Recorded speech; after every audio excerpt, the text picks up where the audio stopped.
is so dictated, our mind is so dictated and engrossed by the pleasure and the objects that it makes us realize, makes us think that this is the only pleasure you can have in the world. At that time, that is the only thing. And yet, we come out of it, sometimes we laugh at, was I running after this? Was he running after this? And sometimes you realize that this is the wrong thing. The same toys we used to play with as a kid, we'll laugh at it, we joke.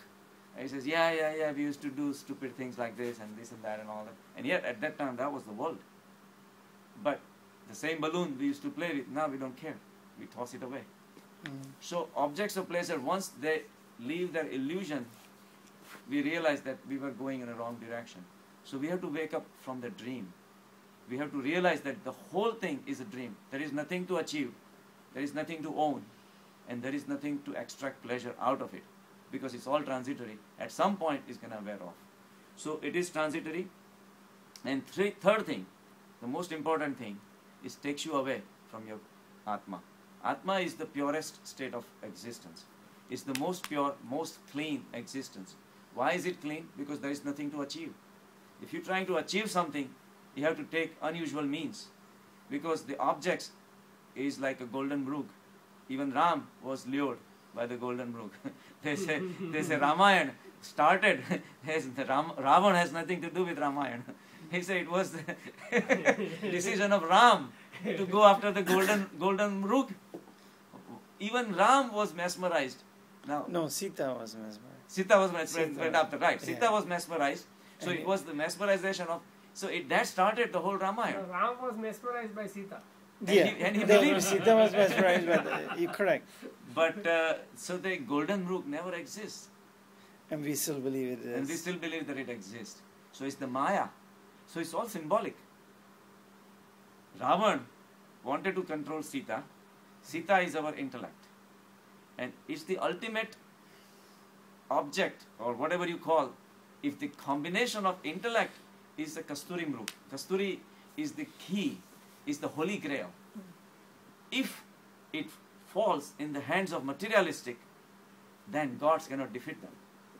If Sita had been truly in hands of Ravan, for example, then Ram could not do anything, because that is the ultimate holy grail. So there is a tug of war between Ram and Ravan. So intellect can be lost in the material pleasures. And that's why our intellect is suffering and going after the material pleasures. Ram has been described with 10 heads, each head wanting different pleasures of life. For him, one mouth was not enough, one ear was not enough, one set of eyes was not enough, so he had 10 of those. So he wanted to have the maximum pleasures. So he was living in the material world, and yet he said this is not enough. The ultimate, and he was very smart, ultimate holy grail was the intellect. That's why he wanted Sita. He says, if I can wed Sita, that's the ultimate marriage of the heavens. And then Ram cannot defeat me. So that was the whole purpose. And it did get mesmerized for time being, running after golden brook. So the thing is that when we go after those material things, we end up doing impure things. Our mind does impure thoughts, and the purity is gone. If I want to achieve something that I don't have, I might employ secret means, illegal means, impure means, and doing those things, during that time I might hurt people. Every time I have growing my border of $100,000, $1 million, then I'm stepping on somebody else's employment. We don't know that, but we are. We are employing illegal means to obtaining it, or doing anything that we are hurting people around us. All these things are taking us from the path of purity. Our dharma itself is gone. So when you have received the pleasure, the ultimate immaterial, the spiritual pleasures, the purity returns. The purity returns, and at the same time mind's vibrations running around goes down. The oscillations and fluctuations of the mind goes down, and mind comes to the balanced state of mind, because the objects are not luring us anymore. And that's going to happen with repeated practice of meditation and samadhi. And that's the only temple you really need. Outside temples are not necessary. But they are necessary only if you have reached to the state of samadhi then you go visit and offer your worship But and they all are that. necessary for normal people. Right. To And remind them. then it's important. Then you go to the temples with the bhav. Again, it's a bhav shuddhi. Once you have bhav shuddhi, then you can go to all these places. It strengthens your belief, but the belief has to be there. But if you think that going to the temples is gonna create the bhav, forget about it. That's like trying to stop the car at 65 miles an hour. That's not gonna happen. So the purity is gone when we're looking for the outside pleasure.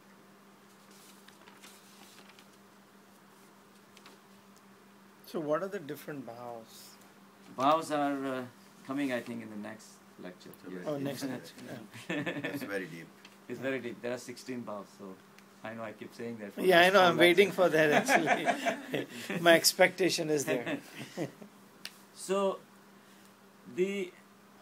on the other side, the advantages of the spiritual happiness, that it's self-dependent, like we said, it is permanent. It's something because you're not dependent on the objects. And the objects being impermanent, the pleasure that is created by them is also impermanent. At the same time, dukh, which is created by this situation, also cannot be permanent. But we don't realize that and we get upset and all that. So, the spiritual happiness is permanent and your mind is peaceful and pavitra. The purity of mind. So, the main thing is to be aware, and awareness that we have built in. Before we are aware of the objects, we perceive the objects, we receive the pleasure for them. If we stop furthering ourselves, then awareness state, then we are staying within. So if you go into meditation, deep into meditation, you will be coming across two states, the existence and awareness.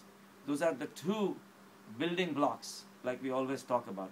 No matter what, existence has to be there to have even the experience of meditation. Existence has to be there. So you go to that deep root of all the experiences, where the existence is a common thread between all of us. All of us can experience. All of us may not be rich. All of us may not be on the top positions in the world. All of us may not be that smart. All of us may not have this. So many differences at the visual and the material level. But our thoughts also could be different from each other. But when we break the barriers of the thoughts and we go to the deeper levels, existence is the same. There is no difference between your existence and my existence or anybody's existence. Existence is existence. It's all stripped down version of the consciousness. So you feel the existence. And the another thing will be, another step beyond that is the awareness. You will be aware of yourself. And it's a beautiful feeling, but that awareness of awareness, you're staying within. Because awareness is the arm, sort of, you're extending in the material world to be aware of different people and objects and all that. Without existence, no experience will exist. Without awareness, no experience can exist. First of all, I have to be aware of my surroundings. Then I realize the surroundings. But then it's all reflection from the surrounding. If I have to see you or see you, ultimately it has to be, then I have to be able to. Again, awareness comes into the picture. Once the impression comes from outside, then I'm aware that I saw Harish Bhai, I saw Deepak, I saw Atul Bhai, like that. So it's the play of the existence and awareness. That's it. Outside object has no value. So we realize that existence and awareness go hand in hand, right? So once you reach to that level, you're just aware of awareness. It's a beautiful state. You just keep following that, and the pleasure just rolls in. So we have to reach that level and just be happy in that state, and that's an experience. So, and for the outside objects, if they were giving us the pleasure, Mahavir would not have given those pleasures up and still found nirvana. He reached to the state of nirvana. If the outside objects were that important, he would not have never received nirvana. And time and again, we know that, but we keep going back. I mean, he was a king, he was a prince, he had everything. He could have so many wives, he could have so much pleasure, so much money, everything. What you could have asked for, he was a prince. He could have everything. Buddha gave up everything, and yet he reached the state of nirvana. So if that much peace or happiness was not possible without the objects, he should have stayed where he were, right? But that is a long history that's been going on for millions of years. But he did something else and he still reached that state of nirvana. So that tells us that we can reach there. So it's our mind. If mind keeps on thinking that the pleasure outside, we're going to keep running after. So bhav shuddhi is the only way we're going to be able to tell mind, because bhavs are above the mind. Bhavs are Correct. the function of intellect. So by going the bhav shuddhi, we are going a little bit above the level of mind. So the bhav shuddhi, that's why it's very important.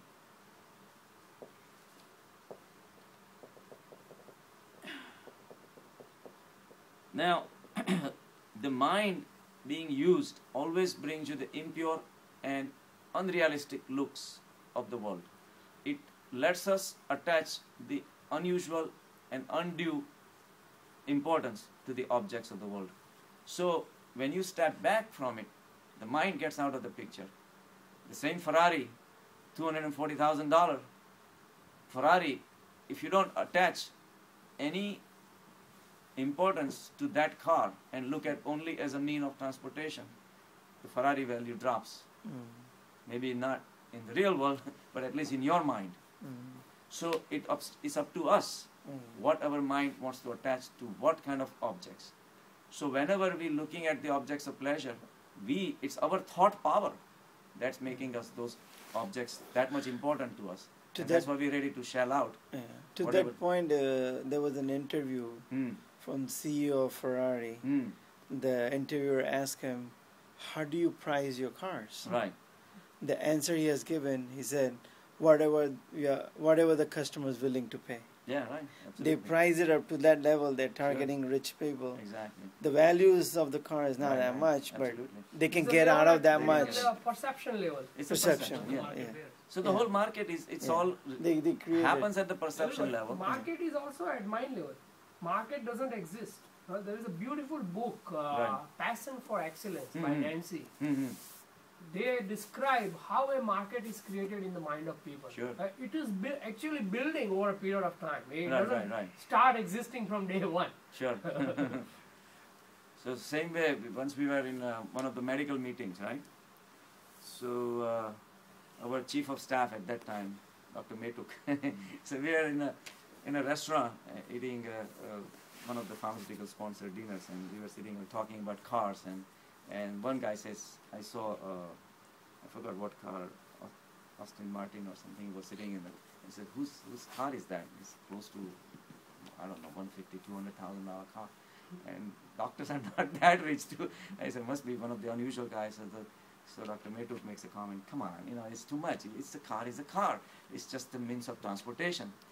So I asked Dr. Metuk, I said, why don't we just order a pizza tonight, He says, come on, why you just order pizza? He said, we are in a beautiful restaurant. I said, there you go. What's your importance? It's just filling a stomach, with a pizza versus a gourmet meal? Yeah, Again, it's the importance of how much we want to put an importance to what. exactly. Right. Yeah. Makes sense. So exactly. So Return on investment. what exactly, right? RTO. ROI. All right. So the question is, where do you want the pleasure? Do you want to change the world and change the situation to your likes and dislike? Every time you're gonna look to change the situation, whatever you have, and you are not happy, that means you want something else. Your mind is here, is resting. Its native state of existence is peace. It's not doing anything. But anytime you are not happy with your present situation, you want to change it, the activity of the mind starts. Mind becomes a doer. It wants to change the situation. And so that's when the journey in the wrong direction starts. So the root cause of everything is to be happy with whatever you have. Whatever the situation or fate or whatever you call that you have brought in is the state to be appreciative of whatever you have. Then your journey ends. Then you have already reached your destination. You don't have to do dharma. You don't have to spend X amount of donations to the temples. You don't have to go and make X amount of millions of dollars outside. You don't have to cheat people. You don't have to create. You still be what you are. Keep doing. The rewards give it up to the nature, right? In So Dhaneshwari, Dhaneshwari from, he is like next town to my house, Mhm. my hometown. It's Marathi thing. He says that in Thevile Anante Taisechi Rahave Mhm. Chitti Sudhave Samadhan. Right. Exactly the same. Right, right. But live the way the God left you exactly, and have peace and contentment, and then do whatever needs to be done. Right, then, right. then you will be okay. exactly. That whole Right, the Patanjali concept. is from Dhaneshwari. Right. So all our experiences, if you really break it down, starts from existence and awareness. If you're happy with existence by itself, and that's the repetition and the practice you develop in meditation to enjoy the existence. So Rajneesh was giving a beautiful example of Pakdandi. He says, who does not have desire? Everyone in this world has a desire. And desire makes the whole world go around. And the world spins around. And that's why we lose the peace. The happiness is not there. There is no peace and happiness in the world because world is constantly active. When I'm trying to change you, you are being changed by your own mind to do something else. And then somebody else in your life is trying to change you somebody. So there is a change happening everywhere. Who's the How can you have somebody? peace, right? So, but by basic nature of the mind, we want to change everything. So he was giving a beautiful example of Pakdandi. He says, Pakdandi, it was a beautiful poem that he describes. He says, Pakdandi, because people have walked on it, there is no grass growing. So now the Pakdandi is looking at the grass that is growing outside. So it's a beautiful thoughts that he had put down in the name of Pakdandi. He says, and it's a beautiful poem in Hindi, and I can't replicate the same words, but the meaning was, he says, जो लोगों ने मेरी राहों को कुचल नहीं दिया होता तो मेरे भी बच्चे जवा हो जाते और मेरी भी बेटी बिहा के काबिल हो जाती. So beautiful. He says even the tiny shoots that are coming out, people are walking and killing it. He said, I'm Pakdandi. Even Pakdandi has a desire. So forget about it. Was a beautiful way that he had put in. So we are human beings and we are lot bigger than Pakdandi. We are not. We are no different than Pakdandi. We are no different than a blade of grass. We are supposed to, not supposed to, we should, for our own benefit. There are no restrictions in Paramatma.